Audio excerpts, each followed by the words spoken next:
آج حویلی میں معمول سے زیادہ ہلچل تھی۔ کئی سالوں کے بعد ثریا بیگم کا پوتا تیمور پردیس سے واپس آ رہا تھا۔ حویلی کی مالکن نفیسہ بیگم کے تو پاؤں ہی زمین پر نہ پڑ رہے تھے۔ وہ خوشی سے بے حال ہوئی جا رہی تھی۔ وہ کئی دنوں سے تیاری میں مشغول تھی۔ انہوں نے حویلی کا کونا کونا چمکا کر رکھا دیا تھا۔ نئے طرز کے رنگ روغن سے حویلی کی حالت ہی بدل گئی تھی۔ ایسا لگ رہا تھا جیسے حویلی میں کسی کی شادی کی تقریب ہو۔ مالکن نفیسہ بیگم کا بس چلتا تو وہ آسمان سے ستارے توڑ کر حویلی میں سجا دیتی۔ کچن میں ملازم کئی طرح کے کھانے بنانے میں مصروف تھے۔ میں بھی بے دلی سے کاموں میں جٹی ہوئی تھی۔ پچھلے کئی دنوں کی تھکن میرے چہرے پر عیاں تھی۔ میں جتنا ان کاموں سے دل چراتی، اماں اتنا ہی کام مجھ پر ڈال دیا کرتی۔ ثریا بیگم کے دونوں بیٹے سلطان اور سکندر شاہ تیمور شاہ کو لینے ایئرپورٹ گئے تھے۔ تھوڑی دیر بعد گاڑی حویلی کے گیٹ پر رکی۔ سلطان اور سکندر تیمور کو لے کر گھر پہنچ گئے تھے۔ میں نے بے دلی سے کچن کی کھڑکی سے باہر جھانک کر دیکھا۔ آخر کون تھا وہ نواب زادہ جس کی آمد کا اتنے دنوں سے شور مچا ہوا تھا؟ جب تیمور شاہ گاڑی سے اترا تو میں اسے دیکھتی ہی رہ گئی۔ میرے دل کی دھڑکن یکدم جیسے رک سی گئی تھی۔ تیمور واقعی بہت ہی خوبصورت تھا، یا شاید میری آنکھوں کو وہ بے حد خوبصورت لگ رہا تھا۔ میں بنا پلک جھپکے اسے دیکھے جا رہی تھی۔ وہ مسکرا کر سب سے مل رہا تھا، مگر اس کی آنکھیں اداس تھیں۔ شاید اسے اپنے محروم ماں باپ کی یاد آ رہی تھی۔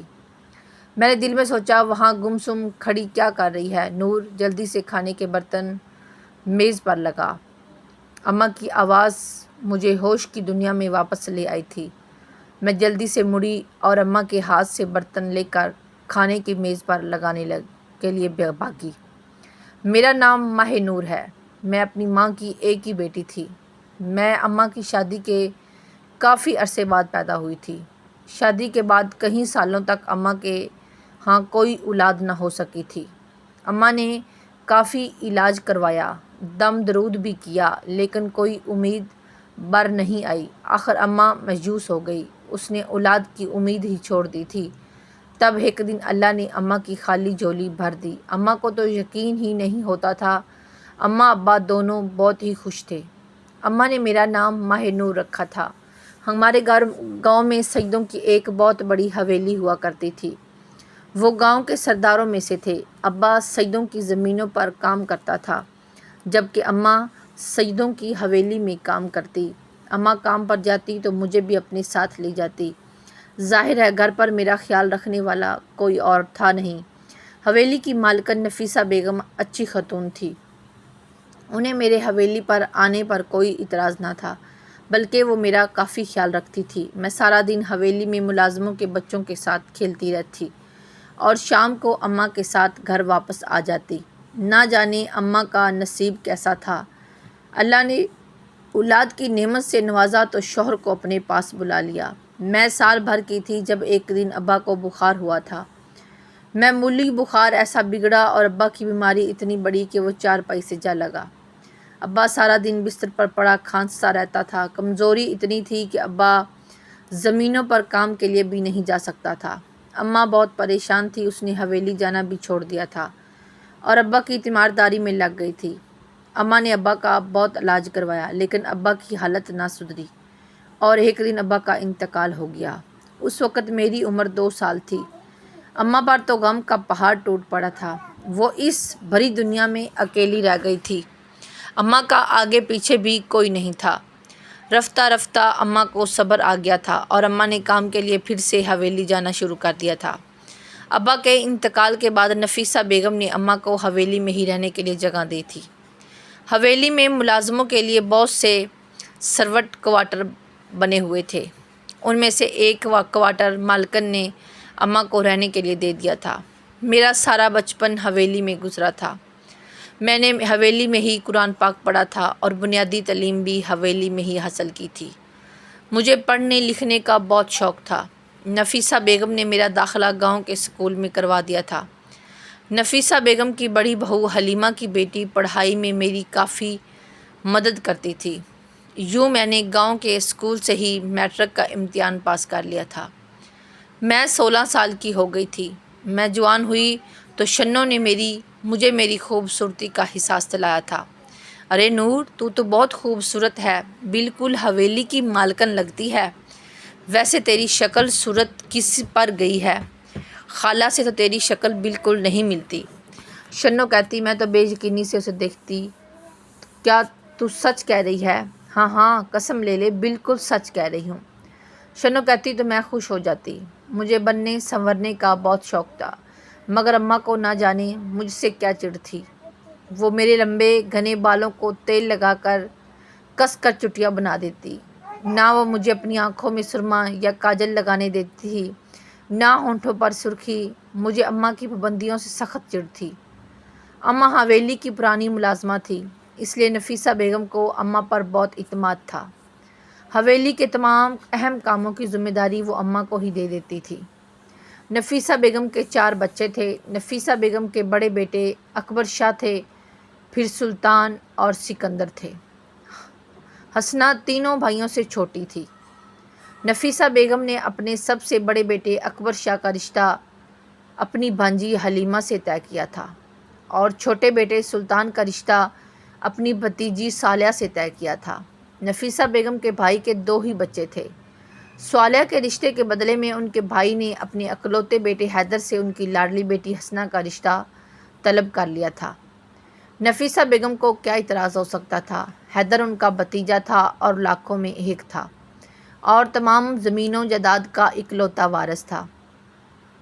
یوں نفیسہ بیگم نے اپنی بیٹی کا رشتہ اپنے بھتیجے حیدر سے طے کر دیا تھا۔ یہ رشتہ وٹے سٹے کی بنیاد پر طے ہوا تھا۔ نفیسہ بیگم نے بڑی دھوم دھام سے اپنے دونوں بیٹوں کی شادی کی تھی۔ حویلی میں پورا مہینہ جشن کا سما رہا، مگر نہ جانے کیوں حیدر اور حسنہ کی شادی نہ ہو سکی تھی۔ سنا تھا کہ حسنہ کو حیدر پسند نہ تھا، اور حسنہ نے اپنے بھائیوں کی مرضی کے خلاف جا کر اپنی پسند کے لڑکے سے شادی کر لی تھی، جو سید خاندان سے نہیں تھا۔ تب سے حویلی میں حسنہ کا نام لینا گناہ سمجھا جاتا تھا۔ نفیسہ بیگم حسنہ کی اس حرکت کی وجہ سے بہت دکھی تھی۔ نہ جانے حویلی کی خوشیوں کو کس کی نظر کھا گئی تھی۔ ابھی بیٹی کا دیا زخم نہ بھرا تھا کہ دوسرا صدمہ ان کا منتظر تھا۔ ایک دن شہر جاتے ہوئے نفیسہ بیگم کے دوسرے بیٹے سلطان اور بہو کا ایک روڈ ایکسیڈنٹ میں انتقال ہو گیا تھا۔ نفیسہ بیگم پر تو جیسے قیامت گزر گئی تھی۔ سلطان ان کا سب سے فرما بردار بیٹا تھا۔ شکر تھا کہ اس وقت سلطان کا بیٹا تیمور ان کے ساتھ نہیں تھا، وہ اپنے ماموں حیدر کے پاس تھا۔ تیمور اپنے ماموں کا بہت لاڈلا تھا، اور اسے اپنے ماموں کے ساتھ بہت لگاؤ تھا۔ اپنے ماں باپ کے انتقال کے وقت تیمور چند سال کا تھا۔ اس موقع پر تیمور کے ماموں حیدر نے ہی اس کا خیال رکھا تھا۔ نفیسہ بیگم کو تو اس وقت کسی چیز کا ہوش نہیں تھا۔ وقت گزرنے کے ساتھ ساتھ سلطان اور صالحہ کی جو ان موت کے زخم بھی مند مل ہونے لگے تھے، اور سب لوگ اپنی زندگی کی طرف لوٹنے لگے تھے۔ نفیسہ بیگم اپنے چھوٹے بیٹے سکندر شاہ کی شادی کرنا چاہتی تھی۔ سکندر شاہ نے ماں کو بتایا کہ وہ اپنے دوست کی بہن کو پسند کرتا ہے اور اس سے شادی کرنا چاہتا ہے۔ ماضی کو دیکھتے ہوئے نفیسہ بیگم نے کوئی اعتراض نہیں کیا تھا۔ انہوں نے سکندر کی شادی اس کی پسند اور مرضی سے کی تھی۔ سکندر کی بیوی مزاج کی کافی تیز تھی، وہ شہر کی پڑھی لکھی تھی، اس کو گاؤں میں رہنا پسند نہ تھا۔ اس نے سکندر شاہ سے شہر میں رہنے پر اصرار کیا تو سکندر شاہ نے شہر میں گھر لے لیا تھا اور اپنا کاروبار بھی شہر میں سیٹ کر لیا تھا۔ نفیسہ بیگم کے بھائی جو ان بیٹی اور داماد کی موت کا صدمہ برداشت نہیں کر پائے تھے، وہ زیادہ عرصہ جی نہ سکے اور اپنے خالق حقیقی سے جا ملے۔ باپ کی موت کے بعد حیدر شاہ کا دل بھی یہاں سے اٹھ گیا تھا، اس لیے انہوں نے ملک سے باہر جانے کا فیصلہ کیا۔ وہ بیرون ملک گئے تو تیمور شاہ کو بھی اپنے ساتھ لے گئے تھے۔ اس دوران تیمور چند بار پاکستان آیا تھا، لیکن اب وہ اپنی تعلیم مکمل کر کے مستقل طور پر پاکستان آ گیا تھا۔ نفیسہ بیگم کے بڑے بیٹے حویلی میں ہی رہتے تھے۔ حویلی اور زمینوں کا تمام کام وہی سنبھالتے تھے۔ ان کی ایک بیٹی اور ایک بیٹا تھا۔ ان کی بیٹی کا رشتہ اس کے ماموں کے گھر طے ہو چکا تھا۔ نفیسہ بیگم کے چھوٹے بیٹے کے 3 بچے تھے۔ ان کی بڑی بیٹی تانیہ اور 2 چھوٹے بیٹے تھے،